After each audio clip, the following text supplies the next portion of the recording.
Hello అందరికీ, welcome back to our channel. ఈరోజు మీకైతే ఒక మంచి దోశ రెసిపీని అయితే చూపించబోతున్నాను. ఇది చాలా చాలా టేస్టీగా ఉంటుంది. చూడండి, చూడ్డానికి ఎంత బాగుందో. దీనికోసం మనమైతే ఎలాంటి బియ్యంనైతే నానబెట్టాల్సిన అవసరం లేదు. బియ్యం లేకుండానే ఈ దోశనైతే చేసుకోవచ్చు. టేస్ట్ కూడా చాలా చాలా బాగుంటుంది. పైన క్రిస్పీగా, లోపల సాఫ్ట్గా చాలా బాగుంటుంది. తప్పకుండా అయితే ట్రై చేయండి. దోశ మనకి చాలా పల్చగా అయితే ఉంటుంది. అలాగే మంచిగా క్రిస్పీగా, సాఫ్ట్గా భలే టేస్ట్ అయితే ఉంటుంది. సో దీన్ని మీరు చట్నీతో అయినా తినచ్చు, లేదంటే వట్టిగా తిన్నా కూడా చాలా బాగుంటుంది. తప్పకుండా అయితే ట్రై చేయండి. దీనికోసం ముందుగా ఒక 1 కప్పు వరకు మినపప్పునైతే తీసుకోండి. నేనైతే ఇక్కడ పొట్టు మినపప్పునైతే తీసుకున్నాను. అలాగే ఇదైతే గోధుమ రవ్వ, నాటు రవ్వ. దీన్ని మనము మినపప్పుని ఏ కప్పుతో కొలుచుకున్నామో అదే కప్పుతో 2 కప్స్ వరకు అయితే ఈ గోధుమ రవ్వను తీసుకోవాలి. అదేవిధంగా ఇందులో 1/2 కప్పు సగ్గు బియ్యంని కూడా యాడ్ చేసుకోండి. అదేవిధంగా 1/2 కప్పు శనగపప్పు ఉంటుంది కదా, దాన్ని కూడా యాడ్ చేసుకోండి. యాడ్ చేసుకున్న తర్వాత ఇందులోనే ఒక 2 టేబుల్ స్పూన్ వరకు మెంతులను కూడా తీసుకోండి. మెంతులు వేసుకోవడం వల్ల టేస్ట్ బాగుంటుంది, మనకి కలర్ కూడా వస్తుందన్నమాట. ఇప్పుడు వీటన్నిటిని అయితే బౌల్లోకి వేసుకోండి. బౌల్లోకి వేసుకున్న తర్వాత వీటినైతే ఒకసారి అంతా కలపండి. కలుపుకొని వాటర్ని అయితే యాడ్ చేసుకొని మంచిగా వాష్ చేసుకోండి. ఒక 2 టైమ్స్ అయితే వాష్ చేసుకున్నాను నేను ఇక్కడ. ఈ విధంగా వాష్ చేసుకొని వాటర్ని అయితే వంపేయండి. వంపేసిన తర్వాత ఇందులో ఫ్రెష్గా ఉండే వాటర్ని అయితే పోసుకోండి.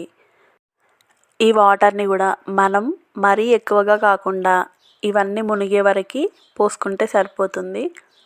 వాటర్ని పోసుకున్న తర్వాత దీనిపైన మూతనైతే పెట్టుకొని ఒక 4 అవర్స్ అయితే నాననివ్వండి.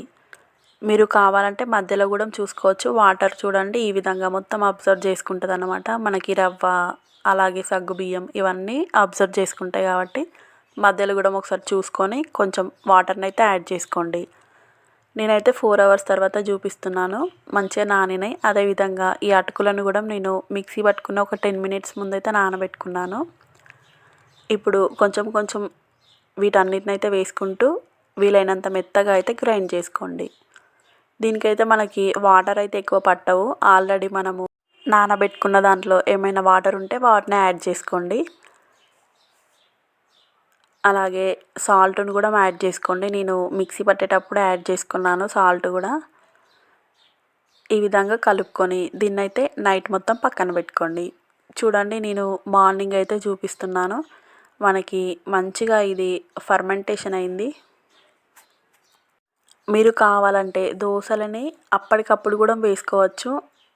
నేను నైట్ కూడా వేసాను, చాలా బాగా వచ్చాయి. ఇప్పుడైతే మార్నింగ్ చూపిస్తున్నాను. మనకి ఈ విధంగా అయితే అయిందన్నమాట. మొత్తం అంతా ఒకసారి అయితే మంచిగా కలపండి.